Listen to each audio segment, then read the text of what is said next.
Hello friends, मैं भुवनेश्वर वर्मा आपका स्वागत करता हूं आज के सेशन में। आज हम सीखेंगे एनएलपी में simple and generative learning.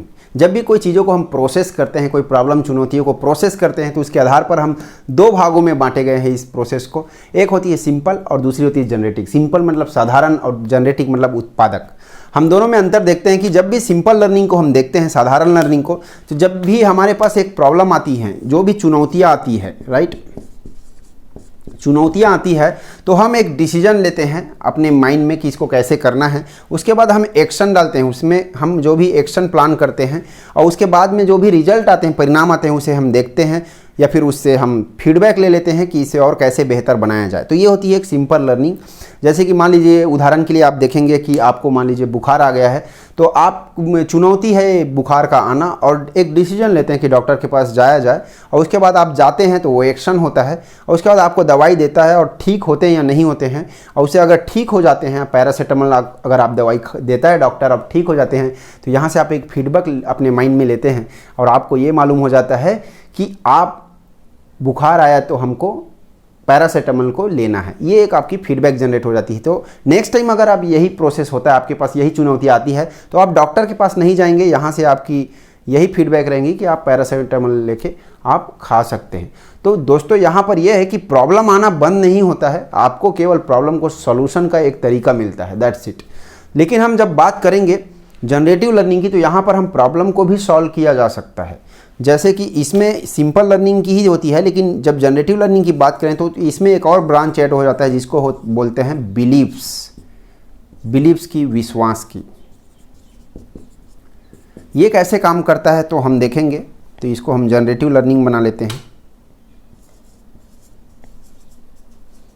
Generative learning है ये, ठीक। उत्पादक लर्निंग, इसको उत्पादक लर्निंग इसलिए बोलते हैं क्योंकि इसमें आप प्रॉब्लम को सॉल्व करते हैं और प्रॉब्लम से सीख लेते हैं और ज़िंदगी में आगे बढ़ते हैं। तो आप देखिए, वही आपके पास यहाँ प्रॉब्लम आती है, आप डिसीजन लेते हैं, एक्शन लेते हैं, डॉक्टर के पास जाने का एक्शन लेते हैं, दवाई देता है, आप ठीक हो जाते हैं, और यहाँ पर ये चीज़ आपको लर्निंग होती है। ये सिंपल लर्निंग में हमने बताया।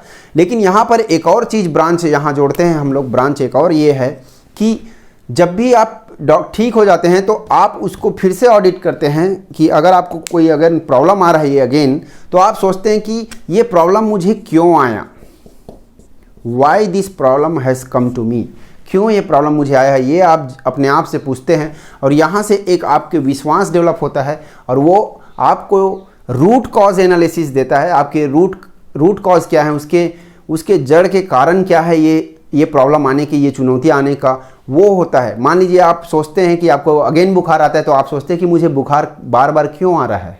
तो ये आप क्यों जब पूछते हैं अपने आप से, तो आपको एक लर्निंग मिलती है, एक डेटा आता है आपके पास। हो सकता है कि आप थके हुए हो सकता है आप आराम ना करते हो, थकावट के कारण हो, जो भी चीज़ें आपको आती है, और आपको एक अपने आप को सुधार कर आगे बढ़ने की एक लर्निंग मिलती है, आप अपने आप को डेवलप करने की एक लर्निंग मिलती है।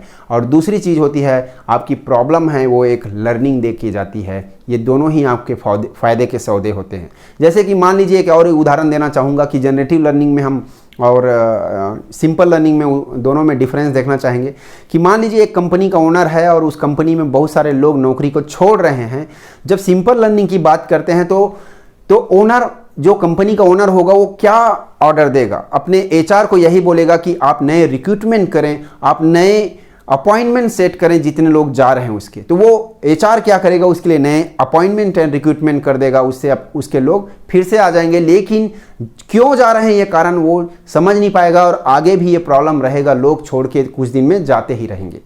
जब हम बात करते हैं जनरेटिव लर्निंग की, उत्पादक लर्निंग की, तो ये याद रखिए कि इसमें एक बिलीफ जोड़ दिया जाता है यहाँ पर। तो अब लोग छोड़ रहे हैं, ये आपके ऊपर नहीं है, लेकिन ओनर को ये ऑप्शन देता है, एनएलपी जनरेटिव लर्निंग ये ऑप्शन दे रहा है कि लोग क्यों छोड़ रहे हैं।